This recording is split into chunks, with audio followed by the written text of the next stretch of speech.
Hi everyone, welcome back to Sandhya's vlog. ಇವತ್ತು ನಾನು ಖಾರ ಒಬ್ಬಟ್ಟು ಅಂತಿರಲ್ವಾ, ಅಥವಾ ಒಬ್ಬೊಬ್ರು ಇದನ್ನ ಪಲ್ಯದ ರೊಟ್ಟಿ ಅಂತಾನೂ ಅಂತಾರೆ. ನಾನು ಅದೇ ರೆಸಿಪಿ ಹೇಗೆ ಮಾಡೋದು ಅಂತ ನೋಡಿಸ್ಕೊಡ್ತಾ ಇದ್ದೀನಿ. ಮೊದಲು ನಾನು ಆಲೂಗಡ್ಡೆನ ಸಣ್ಣ ಸಣ್ಣದಾಗಿ ಕಟ್ ಮಾಡಿಕೊಂಡು ನೀರು ಮತ್ತು ಸ್ವಲ್ಪ ಉಪ್ಪು ಹಾಕಿ ಅದನ್ನು 3 ವಿಷಲ್ ಬೇಯಿಸಿ ಇಲ್ಲಿ ಸೈಡಿಗೆ ತೆಗೊಂಡಿದ್ದೀನಿ. ಇದು ಹಾರಕ್ಕೆ ಬಿಟ್ಟಿದ್ದೆ. ಆರದ್ಮೇಲೆ ಈ ಥರ ಸಿಪ್ಪೆ ಎಲ್ಲ ತೆಗೆದು ನಾವು ಹಾಕ್ಕೋಬೇಕು ಸ್ಮ್ಯಾಶ್ ಮಾಡೋದಕ್ಕೆ. ಬಟ್ ಆಲೂಗಡ್ಡೆನ ಫಸ್ಟೇ ಚೆನ್ನಾಗಿ ವಾಶ್ ಮಾಡ್ಕೊಳ್ಳಿ. ಬೇಯಿಸಿದ್ಮೇಲೆ ವಾಶ್ ಮಾಡ್ಕೊಂಡ್ರೆ ಯೂಸ್ ಇರಲ್ಲ. ಆಲೂಗಡ್ಡೆಯಲ್ಲಿ ತುಂಬಾನೇ ಗಲೀಜಿರುತ್ತೆ, ಯಾಕಂದ್ರೆ ಅದು ಮಣ್ಣಲ್ಲಿ ಬೆಳೀತಿರಲ್ವ. ಅದಕ್ಕೋಸ್ಕರ ಎಲ್ಲ ತೊಳೆದು ಕ್ಲೀನಾಗಿ ನಾನು ಬೇಯಿಸ್ಕೊಂಡು ತುಂಬ ಸ್ಮ್ಯಾಶ್ ಎಷ್ಟಾಗುತ್ತೋ ಅಷ್ಟು ಸಾಫ್ಟಾಗೆ ನೀವು ಬೇಯಿಸ್ಕೋಬೇಕು. ಮಾಮೂಲಿ ನಾವು ದೋಸೆಗೆಲ್ಲ ಮಾಡ್ಕೊತೀವಲ್ಲ, ಅದಕ್ಕಿಂತ ತುಂಬ ಸಾಫ್ಟಾಗಿ ಬೇಯಿಸ್ಕೋಬೇಕು. ಯಾಕಪ್ಪ ಅಂದರೆ ನಾವು ಇದನ್ನ ತಟ್ಕೋತೀವಲ್ಲ, ಅವಾಗ ಅದು ಉಂಟುಂಟೆ ಸಿಕ್ಕಿದ್ರೆ ಅದು ಚೆನ್ನಾಗಿರೋದಿಲ್ಲ. ಅದಕ್ಕೋಸ್ಕರ ಈಗ ನಾನು ಅದನ್ನೆಲ್ಲ ಸಿಪ್ಪೆ ಎಲ್ಲ ಬಿಡಿಸ್ಕೊಂಡು ಸ್ಮ್ಯಾಶ್ ಮಾಡಿ ಎಲ್ಲ ನೋಡಿಸ್ತೀನಿ. ಅಷ್ಟರಲ್ಲಿ ಇಲ್ಲಿ ಎಣ್ಣೆ ಕಾಯೋದಕ್ಕೆ ಇಟ್ಟಿದ್ದೆ. ಎಣ್ಣೆ ಕಾದ್ಮೇಲೆ ನಾನು ಸಾಸಿವೆ ಮತ್ತೆ ಇದಕ್ಕೆ ಕಡಲೆಬೇಳೆ, ಉದ್ದಿನಬೇಳೆ ಆ ಥರ ಎಲ್ಲ ಏನು ಬಳಸಲ್ಲ. ಯಾಕಂದರೆ ನಾವು ತಟ್ಕೋತೀವಲ್ವ, ಅವಾಗ ಅದು ಚೆನ್ನಾಗಿರಲ್ಲ. ಜಸ್ಟ್ ಸಾಸಿವೆ ಹಾಕಿದ ತಕ್ಷಣ ನಾನು ಹಸಿಮೆಣ್ಸಿನ್ಕಾಯಿನ ಸ್ವಲ್ಪ ಪೇಸ್ಟ್ ಮಾಡ್ಕೊಂಡಿದ್ದೆ ಮಿಕ್ಸಿಯಲ್ಲಿ ಹಾಕ್ಕೊಂಡು. ಹಸಿಮೆಣ್ಸಿನ್ಕಾಯಿಗೆ ಸ್ವಲ್ಪ ನೀರು ಹಾಕಿ ಪೇಸ್ಟ್ ಮಾಡ್ಕೊಂಡ್ರೆ ಈ ರೀತಿ ಆಗುತ್ತೆ. ಬೀಜ ಸಿಕ್ಕಲ್ಲ, ಅದಕ್ಕೋಸ್ಕರ. ಬೀಜ ಸಿಕ್ಕಿದ್ರೆ ಖಾರನೂ ಅನ್ಸುತ್ತೆ, ಮತ್ತೆ ಅದು ಹಿಂಗ್ ತಿಂದ್ರು ಗ್ಯಾಸ್ಟ್ರಿಕ್ ಹಸಿಮೆಣ್ಸಿನ್ಕಾಯಿ.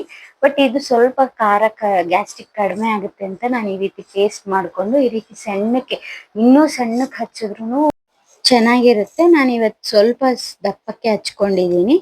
ಮತ್ತೆ ನೀವು ಆಯಿಲ್ ಜಾಸ್ತಿ ಆದರೆ ನಾನು ಸ್ವಲ್ಪ ಆಯಿಲ್ ಕೂಡ ಸ್ವಲ್ಪ ಜಾಸ್ತಿ ಹಾಕ್ಬಿಟ್ಟಿದ್ದೀನಿ. ಅದನ್ನ ಸಪ್ರೇಟಾಗಿ ನಾನು ಬಗ್ಗಿಸ್ಕೊತೀನಿ. ಆಮೇಲೆ ಒಂದು ಚಿಟಿಕಷ್ಟು ನಾನು ಅರಿಶಿನ ಹಾಕ್ಕೊಂಡು ಚೆನ್ನಾಗಿ ಇದರಲ್ಲೇ ಫ್ರೈ ಮಾಡ್ಕೋತಾ ಇದ್ದೀನಿ.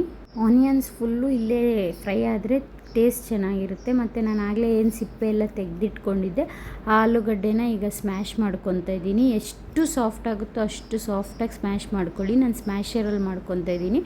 ಆಮೇಲೆ ನಾನು ಇದು ಬಿಸಿ ಇತ್ತು ಅಂತ ಸ್ಮ್ಯಾಶರಲ್ಲಿ ಮಾಡಿಕೊಂಡು ನಂತರ ನಾನು ಕೈಯಲ್ಲಿ ಫುಲ್ ಸಾಫ್ಟಾಗಿ ಮಾಡ್ಕೊತೀನಿ. ಯಾಕಂತಂದರೆ ಚಿಕ್ಕದಾಗಿರೋದೆಲ್ಲ ಅದು ಕೈಯಲ್ಲಿ ಸ್ಮ್ಯಾಶರಲ್ಲಿ ಸ್ಮ್ಯಾಶ್ ಆಗಲ್ಲ. ಅದಕ್ಕೋಸ್ಕರ ಈ ರೀತಿ ಸ್ಮ್ಯಾಶರಲ್ಲಿ ಫಸ್ಟ್ ಎಲ್ಲ ದೊಡ್ಡದೆಲ್ಲ ಸ್ಮ್ಯಾಶ್ ಮಾಡಿಕೊಂಡು ಆಮೇಲೆ ತುಂಬ ಸಾಫ್ಟ್ ಕೋವಾ ಮತ್ತು ಹಲ್ವಾ ಎಲ್ಲ ಬರುತ್ತಲ್ವ, ಆ ರೀತಿ ಆಲೂಗಡ್ಡೆ ಆಗಬೇಕು. ಆ ಥರ ಆಗಿದೆ ಅಂತಂದರೆ ನಾವು ಆಲೂಗಡ್ಡೆ ಒಬ್ಬಟ್ಟು ತಟ್ಕೊಳ್ಳೋವಾಗ ಚೆನ್ನಾಗಿರುತ್ತೆ. ಇಲ್ಲ ಸ್ವಲ್ಪ ದೊಡ್ಡ ಗಡ್ಡೆ ಇದೆ ಅಂತಂದರೆ ಅದು ಆಲೂಗಡ್ಡೆ ಒಬ್ಬಟ್ಟು ತಟ್ಕೊಳ್ಳೋದಕ್ಕೂ ಆಗೋದಿಲ್ಲ, ಮತ್ತು ಟೇಸ್ಟು ಚೆನ್ನಾಗಿರಲ್ಲ. ಮತ್ತು ಎಷ್ಟಾಗುತ್ತೋ ಅಷ್ಟು ತೆಳ್ಳುವಾಗೇ ತಟ್ಕೊಳ್ಳಿ. ಮತ್ತು ಸೇಮ್ ಕ್ವಾಂಟಿಟಿ ತೊಗೊಳ್ಳಿ. ಅಂತಂದರೆ ಕಣೀಲು ಮತ್ತು ಪಲ್ಯ ಎರಡೂ ಒಂದೇ ಕ್ವಾಂಟಿಟಿ ತೊಗೊಂಡು ನೀವು ಇಟ್ಕೊಂಡು ತಟ್ಕೊಳ್ಳೋದ್ರಿಂದ ಟೇಸ್ಟ್ ಚೆನ್ನಾಗಿರುತ್ತೆ.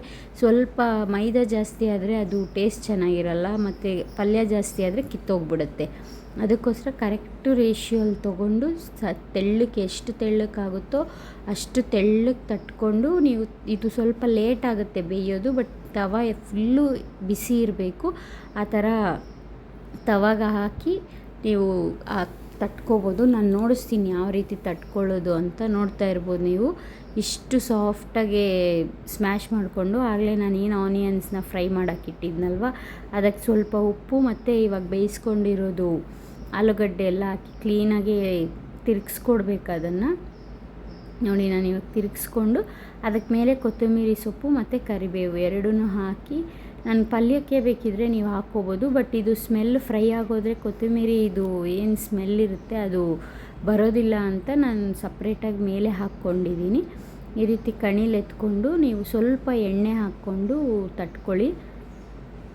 ನೋಡ್ತಾ ಇರ್ಬೋದು ಇವಾಗ ಸ್ವಲ್ಪ ಎಣ್ಣೆ ತಟ್ಕೊಂಡು ಈ ರೀತಿ ಸೇಮ್ ಒಬ್ಬಟ್ಟು ನೀವು ಯಾವ ರೀತಿ ತಟ್ಕೊತೀರಾ ಅದೇ ರೀತಿ ತಟ್ಕೊಬೇಕು. ಆದರೆ ಸ್ವಲ್ಪ ತೆಳ್ಳಕ್ಕೆ ತಟ್ಕೊಬೇಕು. ಇದನ್ನು ನೀವು ಪ್ಲಾಸ್ಟಿಕ್ ಕವರ್ ಹಾಕಿ ಹಿಂಗೆ ಇದು ಮಾಡ್ತೀನಿ ಅಂತಂದರೆ ಆ ಥರ ಸ್ವಲ್ಪ ಕಷ್ಟನೇ ಆಗುತ್ತೆ. ಯಾಕಂದರೆ ಪಲ್ಯದ ರೊಟ್ಟಿ ಅಷ್ಟು ಈಸಿಯಾಗಿ ತಟ್ಕೊಳಕ್ಕಾಗಲ್ಲ ತೆಳ್ಳಕ್ಕೆ. ಅದಕ್ಕೆ ಈ ರೀತಿ ತಟ್ಕೊಂಡು ಫುಲ್ ತವ ಕಾದಿರುತ್ತಲ್ವ ಅದ್ರ ಮೇಲೆ ಹಾಕಿ.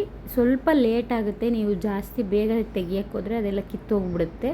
ಈ ರೀತಿ ಸ್ವಲ್ಪ ಎಣ್ಣೆ ಹಾಕಿ ಅದು ಕಲ್ಲರ್ ಇದೆ ಅಲ್ವ, ಅದು ಫುಲ್ಲು ಕಲ್ಲರೆಲ್ಲ ಚೇಂಜ್ ಆದಮೇಲೆ ಅದು ಬೆಂದಿರುತ್ತೆ ಅಂತ. ನನ್ನ ಚಾನಲ್ನ ಹೀಗೆ ನೋಡ್ತಾ ಇರಿ, ಸಪೋರ್ಟ್ ಮಾಡಿ. ಆದಷ್ಟು ಲೈಕ್ ಮಾಡಿ, ಶೇರ್ ಮಾಡಿ, ಕಮೆಂಟ್ ಮಾಡಿ. ಇನ್ನೂ ನಿಮ್ಗೆ ಯಾವ್ಯಾವ ರೆಸಿಪೀಸ್ ಬೇಕು ಪ್ಲೀಸ್ ನನಗೆ ಕಮೆಂಟ್ ಬಾಕ್ಸಲ್ಲಿ ಕಮೆಂಟ್ ಮಾಡಿ. ಇನ್ಬಾಕ್ಸಲ್ಲಿ ಮಾಡ್ತಿದ್ದೀರಾ, ಬಟ್ ನಾನು ಆದರೂ ರೆಸಿಪೀಸ್ನ ಮಾಡಿ ನಿಮಗೆ ವಿಡಿಯೋ ಶೇರ್ ಮಾಡ್ತಿದ್ದೀನಿ. ಹೀಗೆ ನನ್ನ ಚಾನಲ್ನ ಸಬ್ಸ್ಕ್ರೈಬ್ ಮಾಡಿ. ಆಲೂ ಪರೋಟ ಇಲ್ಲ ಪಲ್ಯದ ರೊಟ್ಟಿ ಎಲ್ಲ ರೆಡಿ ಇದೆ ನೋಡ್ಬೋದು. ಪಲ್ಯ ಕೂಡ ನಾನು ಸೈಡಲ್ಲಿ ಇಟ್ಟಿದ್ದೀನಿ. ನನ್ನ ಚಾನಲ್ನ ಪ್ಲೀಸ್ ಸಬ್ಸ್ಕ್ರೈಬ್ ಮಾಡ್ಕೊಳ್ಳಿ. Thank you.